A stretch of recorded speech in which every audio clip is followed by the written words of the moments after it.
If you're starting a clothing line or a fashion brand, one of the key decisions you need to make at the beginning is where your brand lies on the fashion pyramid. We're going to explain why this matters shortly, but let's first understand what the fashion pyramid is. The fashion pyramid is a segmentation system that categorizes fashion brands based on price, quality, and creativity. At the top of the pyramid is haute couture. These brands make exclusive, made-to-measure pieces, characterized by a high level of craftsmanship and attention to detail. They are not addressing a large audience, but rather select few clients, and are considered to be like pieces of art.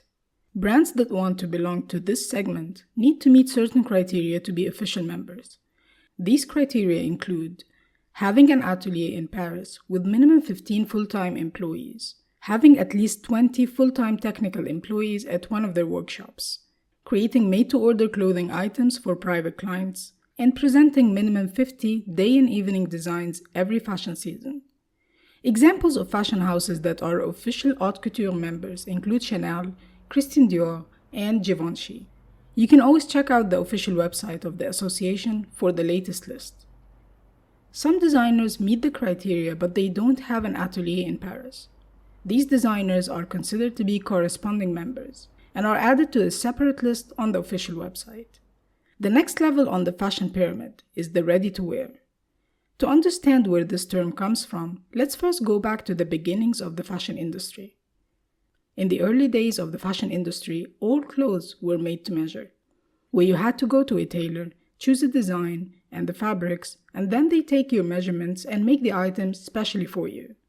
The process was taking a long time to produce one fashion piece and for the customer to start wearing their ordered item. This was until the US military started mass-producing military uniforms in standardized sizes in the early 1800s. After this shift, ready-to-wear men's clothing started being adopted in the market, but women's clothing stayed made to measure. Only in the early 1900s did women's clothing start to shift towards ready-to-wear. And in 1966, Yves Saint Laurent was the first fashion designer to open a ready-to-wear boutique, after which other designers like Chanel and Dior started following suit. Until today, these designers still produce both a ready-to-wear line and an haute couture line, and Paris Fashion Week hosts separate events for ready-to-wear and haute couture. The rationale behind the introduction of ready-to-wear is mainly commercial.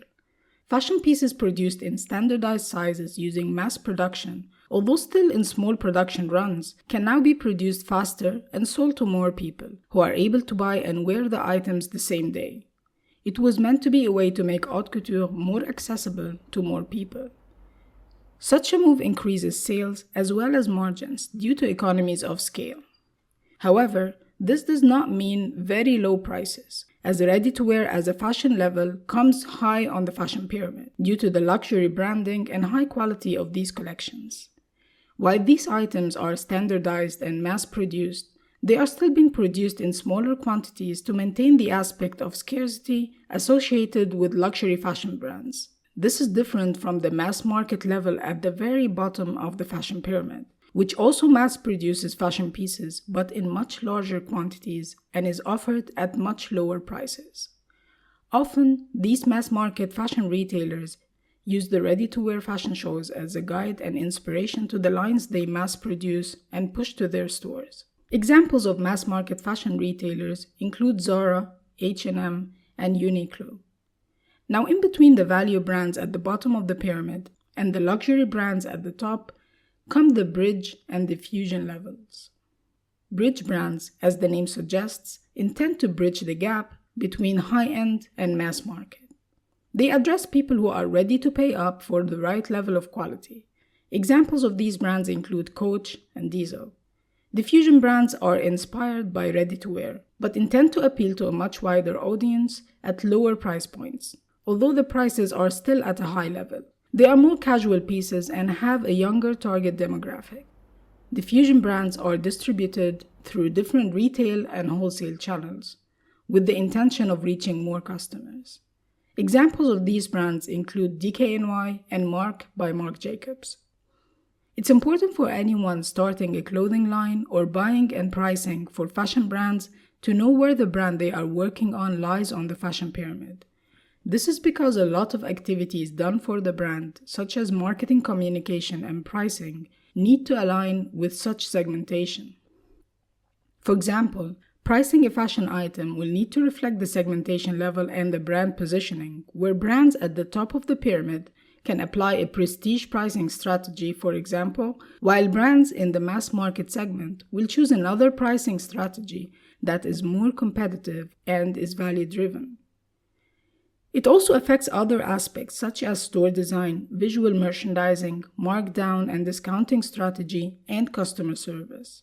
There are actually some examples from the fashion industry where some brands have struggled mainly because they did not align these aspects with the segmentation level they have chosen for the brand and communicated to their customers from the start. Thank you for watching.